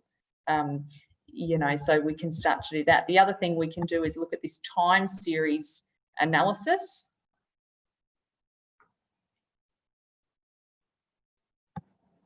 And what this does is it shows me over time the changes that have happened in these measures. So this is in healthcare and social assistance. We've got employment, FTE, output, value add, exports, inputs, local sales, and worker productivity. I'm going to stay on employment. And what it will do is it will show me how employment in this sector has changed since 2003. So we can see that more people, you know, have been employed since 2017. We sort of had this fall away from 2014, and then we've seen it increase over the last little period. And we can see how that annual change compares to Queensland. and our total employment as a percentage of Queensland as well. So there's lots of different ways to be able to show this data. Right, I might now take you guys to, here's our COVID economic forecasts. So here's where I found the information around COVID. So that's another good one to check. We update that quarterly at the moment. And we can see this is where I got all of those headline figures from.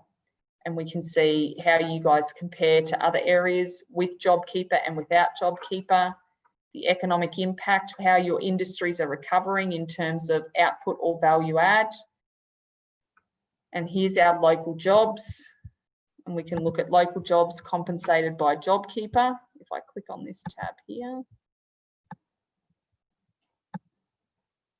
And we can see that's where I got that slide from in terms of 0 local jobs. Let's have a look at estimated residence jobs compensated by JobKeeper, and that's 0 as well. Okay.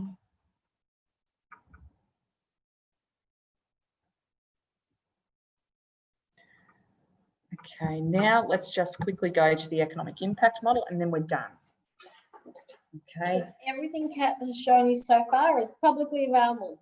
Anyone can get on there, have a look at all of that information, publicly available for anyone. What she's about to show you right now is password protected. The only reason it's password protected is it just takes a little bit of training to use it. Kelly in your team, in the Paru Council team, has got the password and got access to it, and she can do those reports. If you ever get stuck and Kelly's not around and you need one of those reports for one of these reports for a grant, admin at RDA, so Tim Smith, our admin assistant, will do them for you, or send it to me and I'll do them for you. If you guys want some more training in this area and want more people to have the passwords, we are more than happy to give them out. It's not fun. We're trying to hide anything. It's just you can do the wrong report, and we wouldn't want you to lose a grant because you've actually done a report incorrectly. You know, so that's the only reason we don't. But we get Progress Associations who ask us for the reports, and we happily give it. We do it for them. We send it to them. Yeah, we helped the Cunnamulla Progress Association with one of these economic impact reports when they went for the run station grant. Yeah. So if you've got a community group that you know is looking at a project or applying for a grant, give our details out, tell them to get in touch with us and we'll help them out. Okay, so guys, this is your homepage here, and then we go to economic impact model.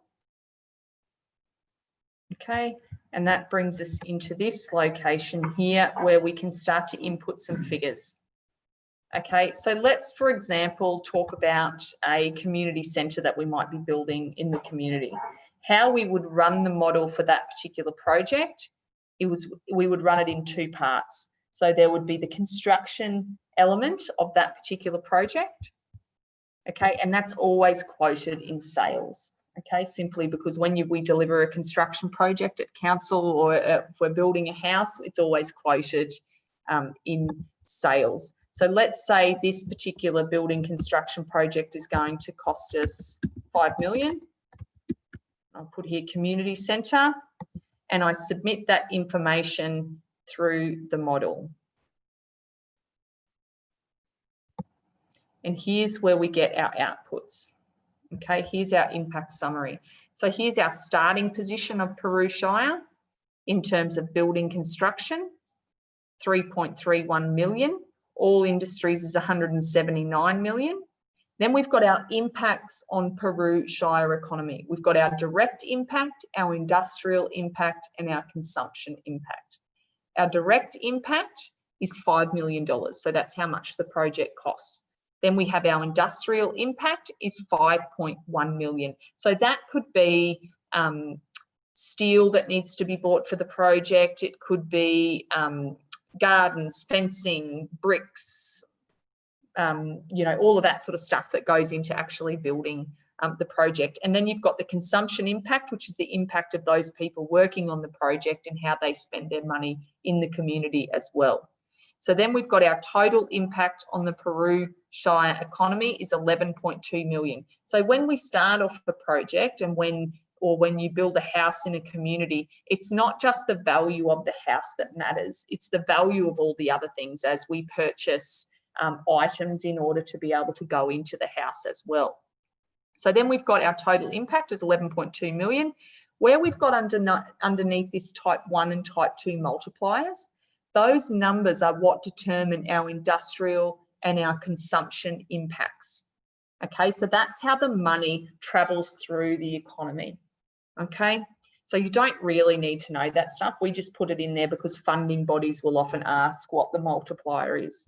So then we've got our impact on the Queensland economy, and the total impact on the Queensland economy is 12.45 million. And the reason why that is important is because we're not just going to be buying goods from Cunnamulla to build this project from Peru Shire. We're going to be buying things maybe from Townsville. We might be buying things or accessing services in Sydney or Melbourne or Brisbane or whatever it might be. There's a range of different people that will come into play with this particular job. And you can see here, there's 35 local jobs of which will be taken up. 31 will be taken up by residents.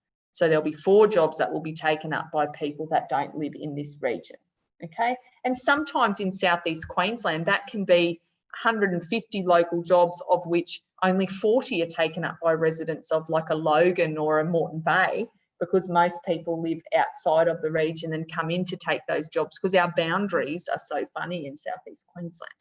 So you can see there then the impact on the Australian economy. So the total impact on the Australian economy is about 15.5 million.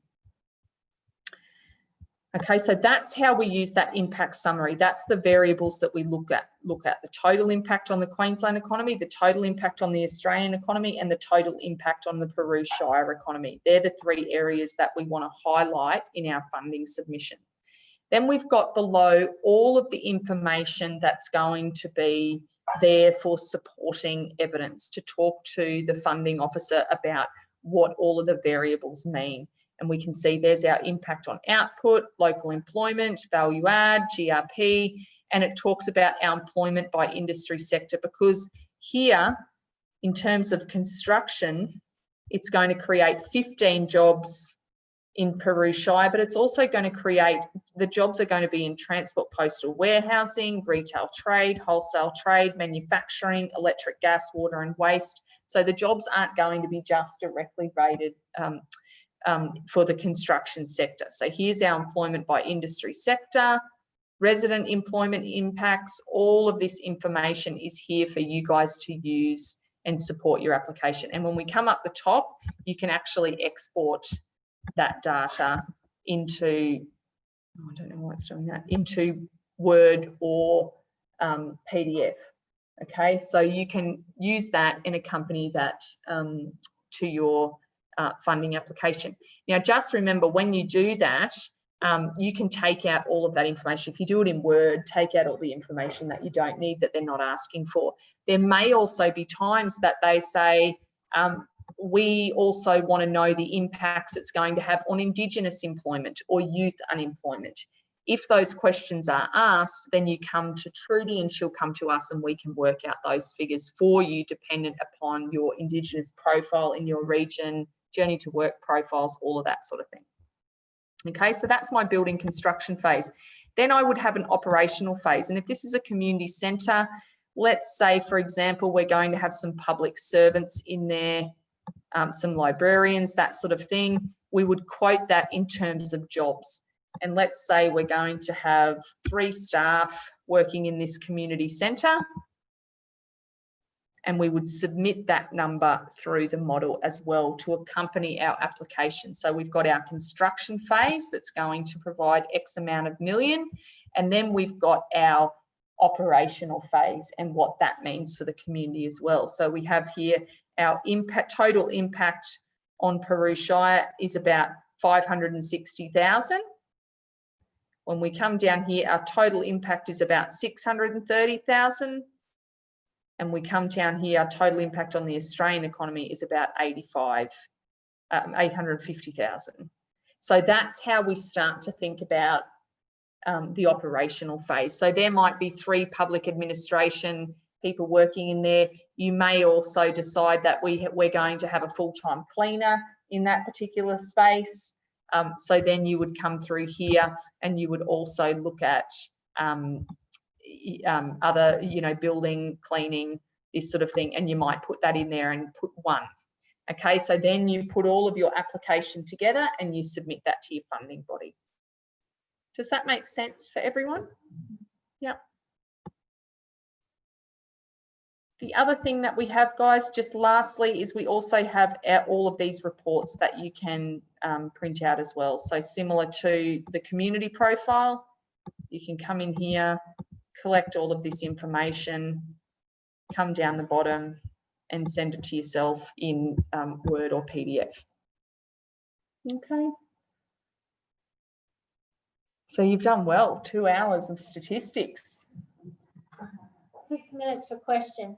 That's it. So that last little, the one that's on the screen now, that's in that password protected area. No, it's not. Reports are available. Reports are publicly available. So everything's publicly available except for the economic impact calculator and the event impact calculator.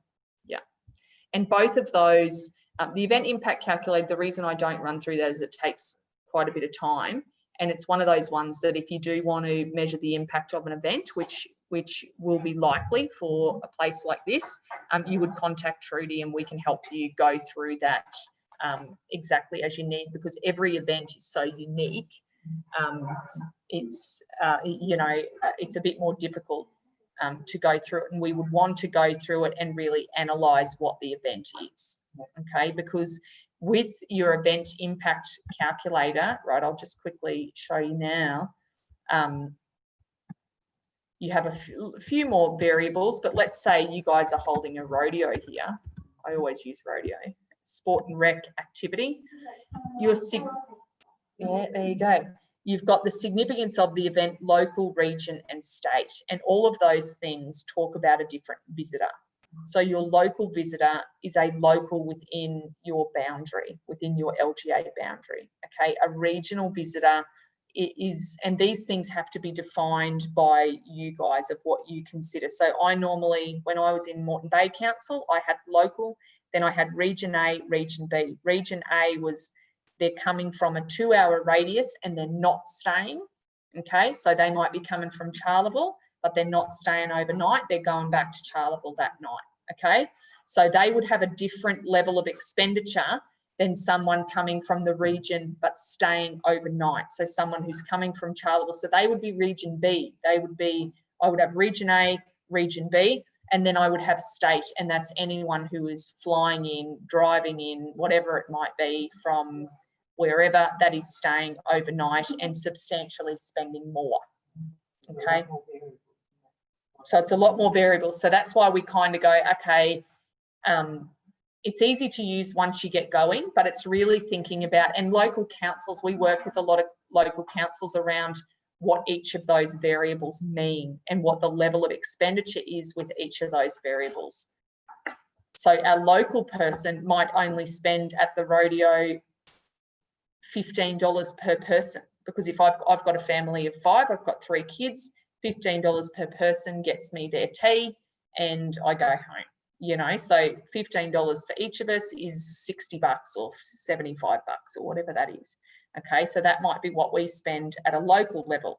But someone, if I was coming from Charleville, I might have to get fuel in Cunnamulla. I might have to get maybe snacks for the way home, whatever that might be. The expenditure is going to be higher. And then if we stay overnight, then the expenditure is higher again.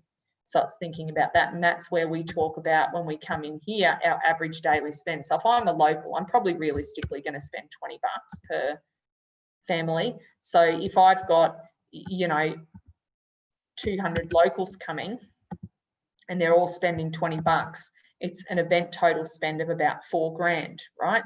Then we come down the bottom and we go, well, our total impact is about 4,664. So it's not a huge impact. But once you then go, okay, I'm going to talk about region A, and I'm saying from region A, we're getting 150 people. I'm just using some figures, but they're going to spend $40 per person. And I would submit that through the model. and I get 7,000. So I'm now up to, you know, 13,000 or whatever it is. And then I would say region B, who are staying overnight, are spending $100 per person, and there's 250 of them. Okay. And so I would run that through the model. And I would say there's about $30,000 worth of economic impact from them. And then I've got my state people, who I've got 500 people coming in from all over Queensland, and my average spend for them for this particular event is going to be $150.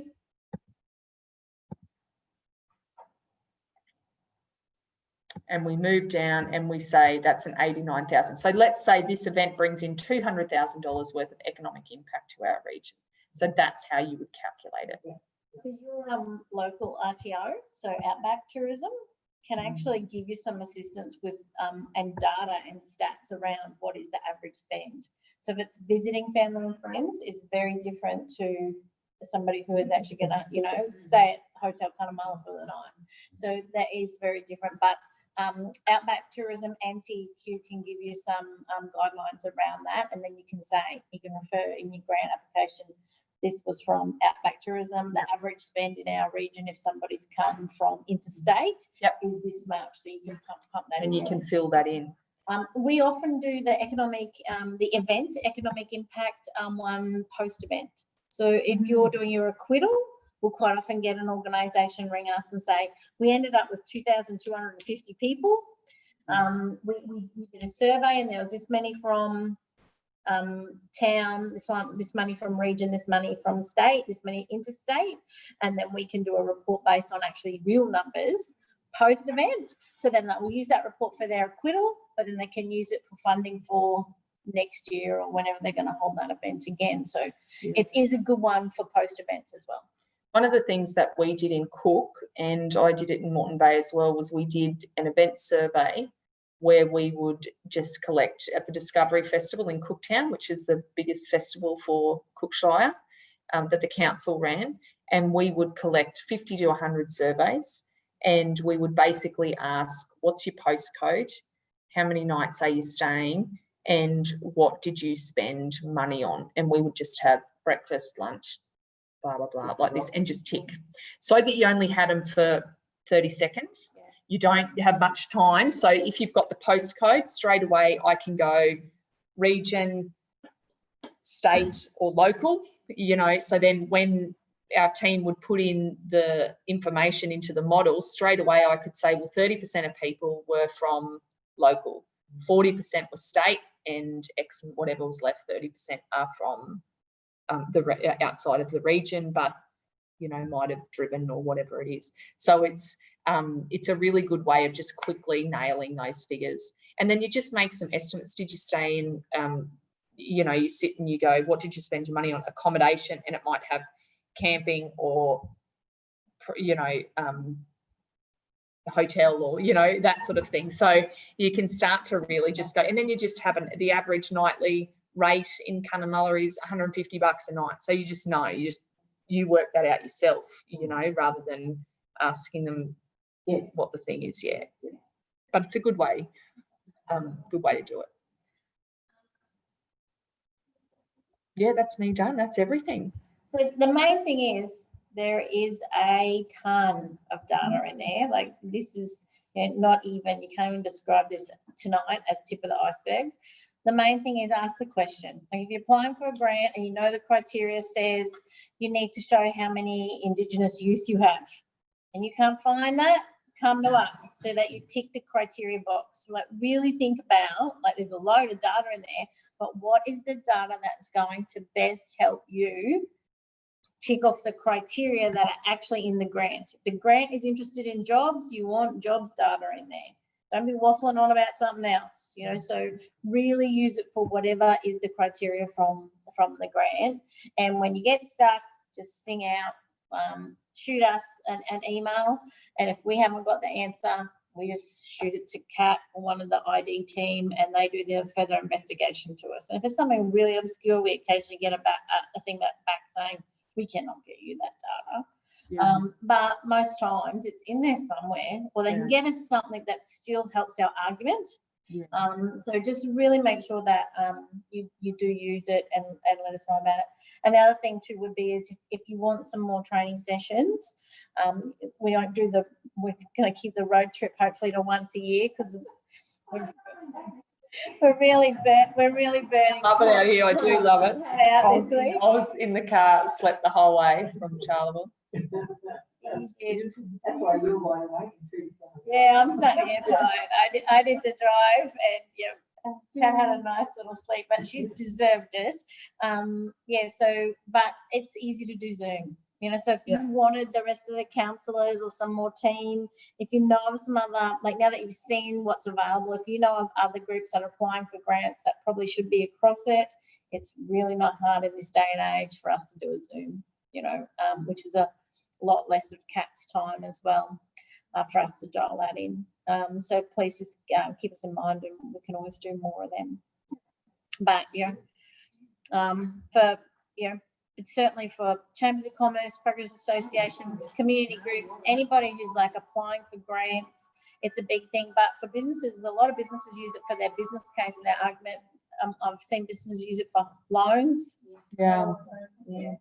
Use the data in there to say here's, I use it for loans. So it's good for a business case. So just keep it in mind for all of those things, but certainly just get in touch and we'll see what answers we can get you. All right. So thank you very much for coming. Kerry, you have been so patient. Emma dropped out, and we did have a couple others on there that did drop out. They shot me through a text first. But Kerry, thanks for hanging in there. Hopefully you did get all of that and learnt some stuff out of it. So thank you so much.